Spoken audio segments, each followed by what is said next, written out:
Good evening and welcome to Sunset News this Monday evening. As always, we bring you news, community stories, economics, weather, and sports. I am Glenora Shipura. In the news tonight, James Werikwa, Oshadonjupa governor, on Friday at the launch of the Okahanje strategic plan, reminded the councillors to work together as leaders. He stated that leadership is when the team works together, referring to the councillors. Let's take a look. Is processed first, this mobile phone is bought first, the other one is left out. That is not governance. That is not governance. That is maladministration and chaos. That is not governance. In governance aspect, you must follow the book up to the letter without fail and favor.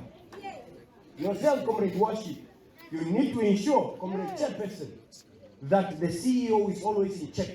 And the CEO must ensure that the SEs are in check. That if the SEs fail you, you will eventually fail council. When they fail, as council fail, people like us with our black faces full of melanin, we will get blue. We are already on the path to blue. So you will even take us there faster, and we don't want that. So all I'm saying is that we need to have harmony. The umbrella of leadership is leadership. The leadership umbrella is not administrative umbrella. There is a clear division of labor and responsibility. So that as local authority councillors, you must always have it. But most of you fall in this small pit hole where you tend to align yourself much with administrators to an extent that the day that you have to hold them accountable, you remember your social relationship and you leave the administrative responsibility. That is not how we must deliver service. That is not how we must deliver service. The management committee of the local authority councillor must do its part before it.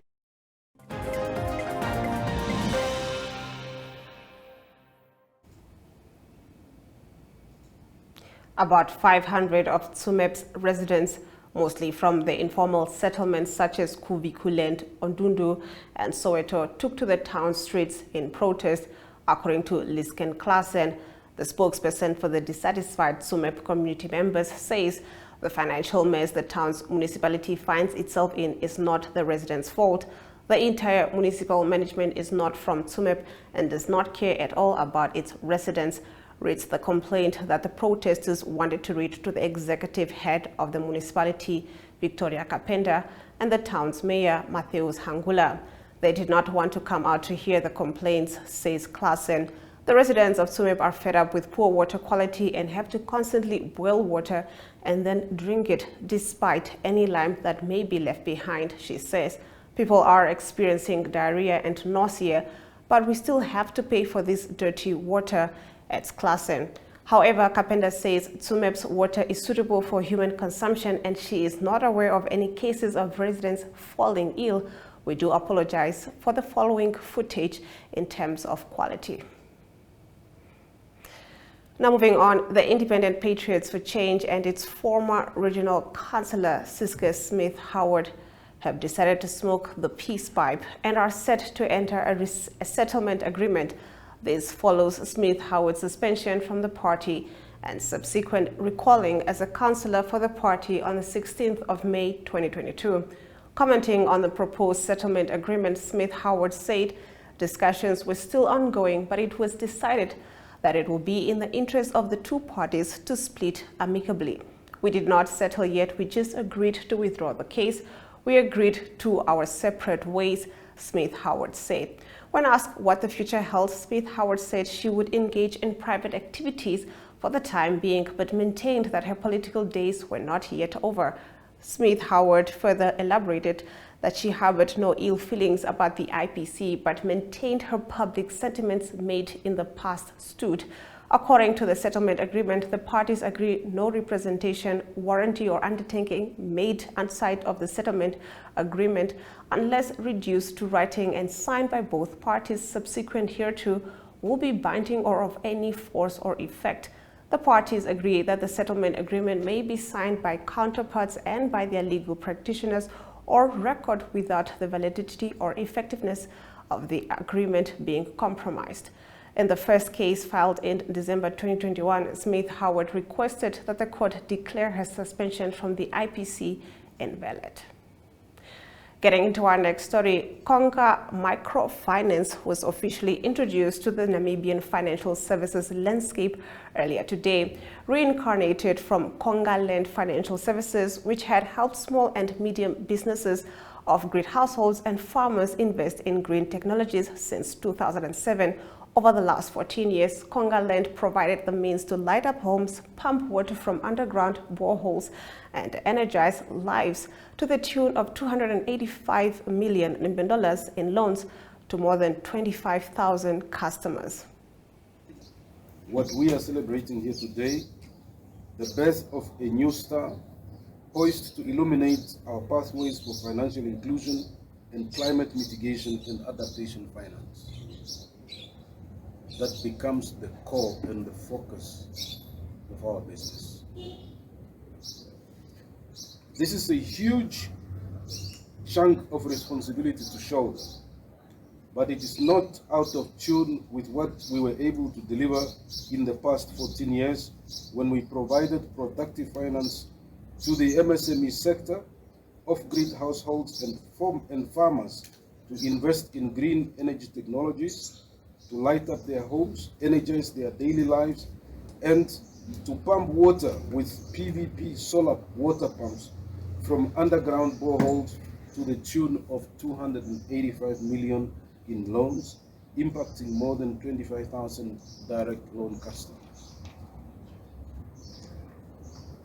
Therefore, I am confident that this massive responsibility can be achieved with the right mix of people that make up the core staff complement of Konga Microfinance and an equally dedicated functional network of development institutional partnerships alongside an enabling regulatory framework.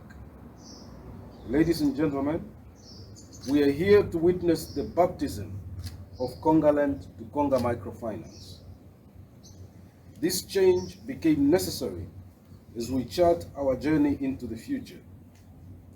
The suffix land in KongaLand confined our core business to lending business only, and while this is a regulated activity, it is not in sync with our transformational strategy, product development and growth. Accordingly, as a development-oriented financial institution, we saw it fit to embrace a holistic concept of a broader financial service provider consistent with best microfinance practice globally, which would include the provision of not only credit, but also microinsurance, and with regulatory provisions or permissions, deposit mobilization, transactional accounts, mobile money transfers, and financial literacy amongst the basket of products that will be on offer.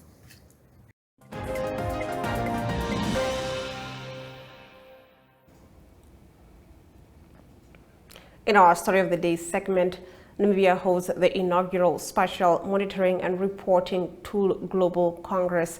We'll get into this after the break. Welcome to Namibia, where adventure meets tranquility.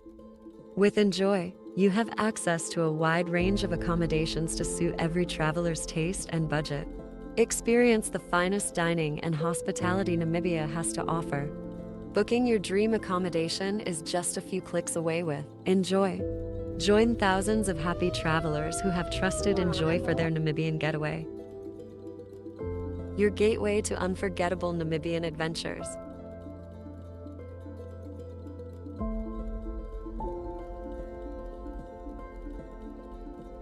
Visit us today at enjoy.my.na.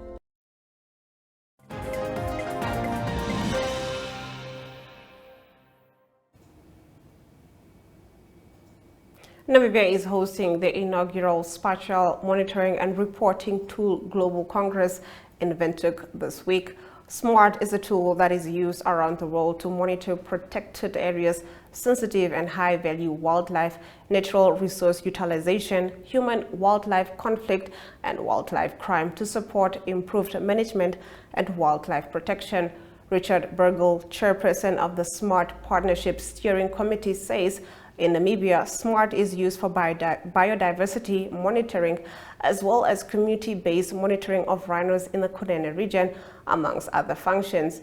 Environment Minister Pohamba Shifete says the spatial monitoring and reporting tool transforms data collection and management systems into an integrated and connected formula that drives decision-making for conservation actions. Smart can't just be software. There's lots of tools out there. There's always been lots of tools out there for trying to make conservation better. What we have to do and what we've really focused on is helping people to effectively use the software. And so capacity building has been a significant part of what we've done since the beginning. We provide manuals, guides, the website, online webinars, in-person training, and now the first inaugural Smart Global Congress. And so we've had to put a significant emphasis on how to use the software, but going beyond that, also how to use the information that comes out of the software to develop conservation strategies. Our commitment is to global biodiversity framework targets 20 and 21 further underscores our dedication to a strengthening of our capacity and technologies for monitoring and knowledge management, especially for students in the environment field and also wildlife management and even wildlife with research in this field. In this context, integrating technology and the digitization of not merely a choice but an imperative. One of our responses to these challenges has been adopting a spatial monitoring and reporting tool across our protected areas to replace the previous paper-based monitoring system. It's a global standard for law enforcement, monitoring, and park management. SMART transforms our data collection and the management systems into integrated, connected, and transparent framework that drives decision-making for conservation actions within our ministry for more effective management. SMART empowers us to measure changes in wildlife conservation, patrol reports, invasive species, protected area infrastructure, human wildlife conflict, among others. SMART provides a platform for the implementation of our park management plans. Through SMART, we can control threats for wildlife and their habitat and secure threatened species survival. Director Solomon, our path forward includes digitizing archiving systems, establishment of real-time central data management platforms, and the incorporation of a comprehensive workflow system. These steps will empower us to streamline operations, improve efficiency, and make data accessible to decision makers, practitioners, and stakeholders. In closing, we stand at a pivotal juncture in our conservation journey. Technology and conservation have become our most important allies in the battle to protect our protected areas in the world, especially in Namibia. To do so, integrating SMART and other conservation technologies with our conservation efforts promises a brighter, more sustainable future for Namibia's biodiversity. Let me thank the ministry staff.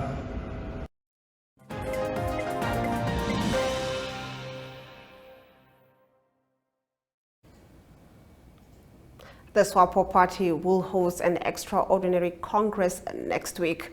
After the break, in our community talk, we delve into this.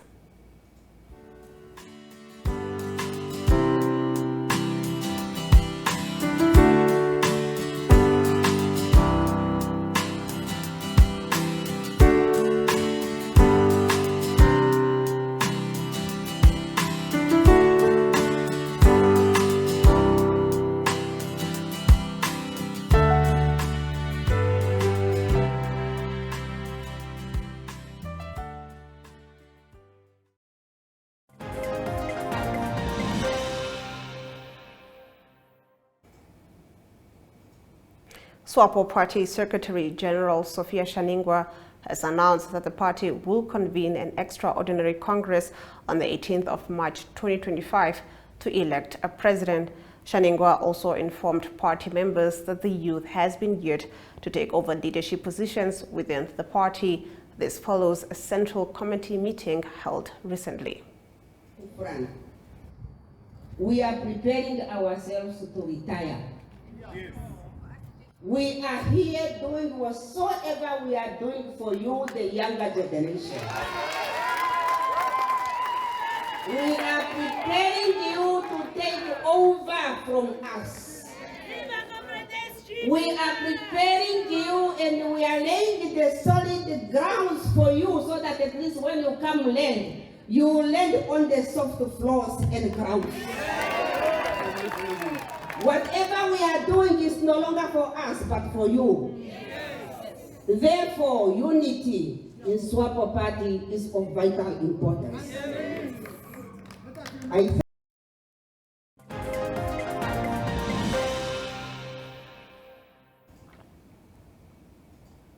According to Economic News, Namibia starts banana industry development trial.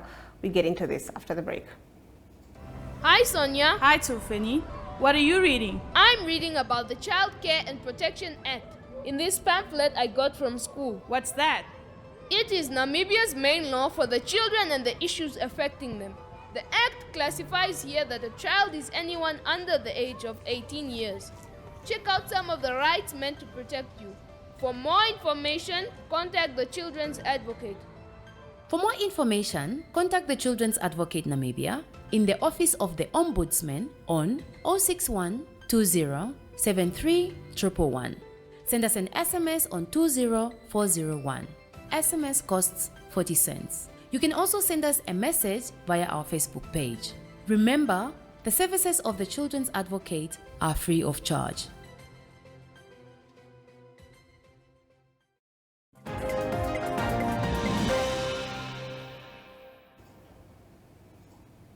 Namibia has commenced a banana industry development trial with the planting of 2,222 banana seedlings at the Mangu Valuzi farm in the Singalamwe area of the Zambezi region.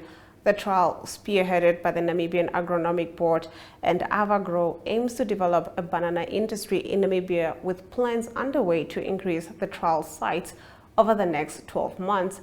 On the 12th of February 2024, the project successfully planted 2,000 Grand Nain and 222 Williams banana varieties on 1 hectare of land.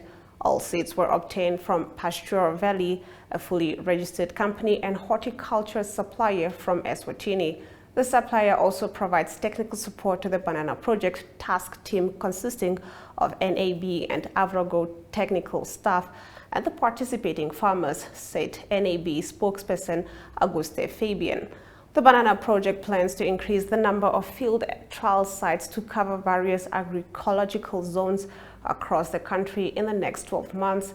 To facilitate this expansion, soil and water samples have been collected from potential sites to undergo testing to assess the land's suitability for banana cultivation by participating farmers. Fabian said the banana project stems from a memorandum of understanding signed by the NAB and Avagro in October 2023, aimed at developing Namibia's banana industry through research and development.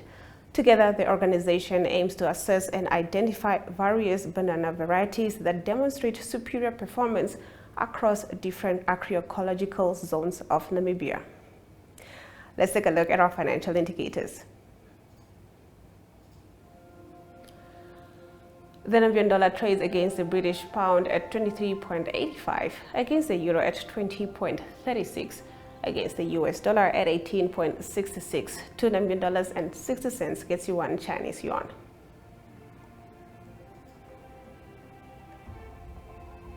On the commodities market, all major commodities went up, with Brent crude oil trading at 0.21%, going for $82 and 48 cents per barrel. In international news, UK lawmaker suspended by PM Sunak joins right-wing Reform UK party.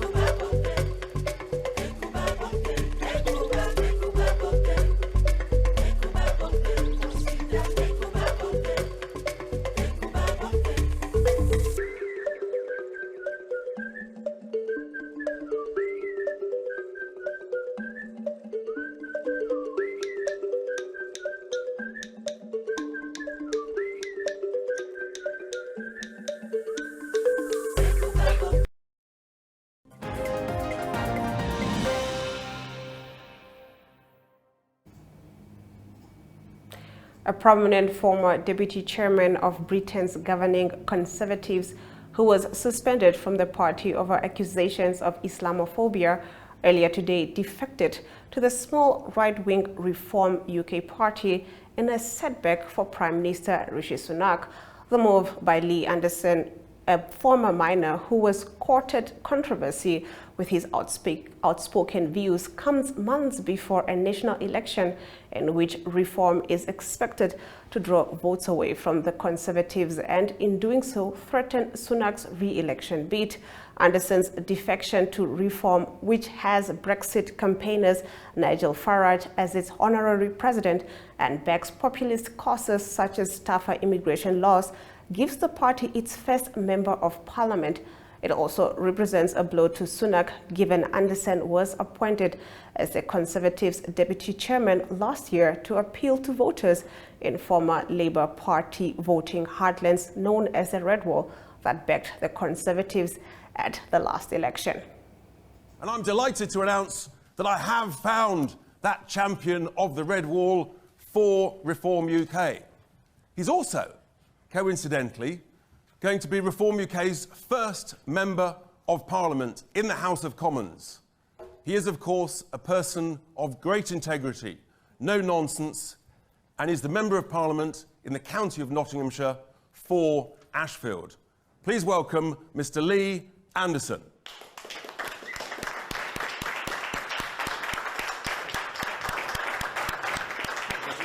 Thank you very much indeed. Let's go have a quick photo.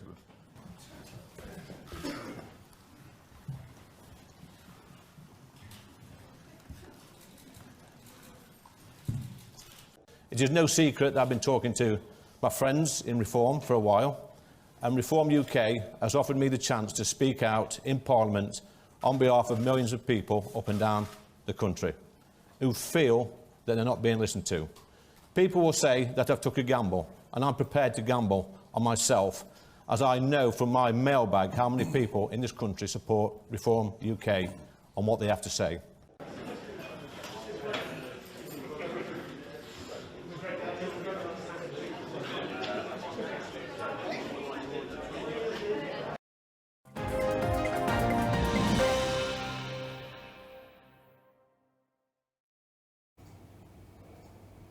Getting into our weather predictions for tomorrow.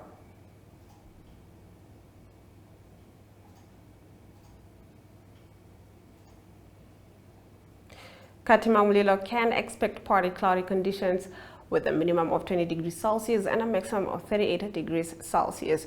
Rondo can expect sunny weather. Oshakati can also expect some partly cloudy conditions with a minimum of 23 degrees Celsius and a maximum of 35 degrees Celsius. Henties Bay, Swakopmund and Walvis Bay can expect some showers with a minimum temperature of 19 degrees Celsius for Henties Bay and a maximum of 24 degrees Celsius. And Rehoboth can expect partly cloudy conditions with a minimum of 22 degrees Celsius and a maximum of 33 degrees Celsius. We'll return shortly after this break.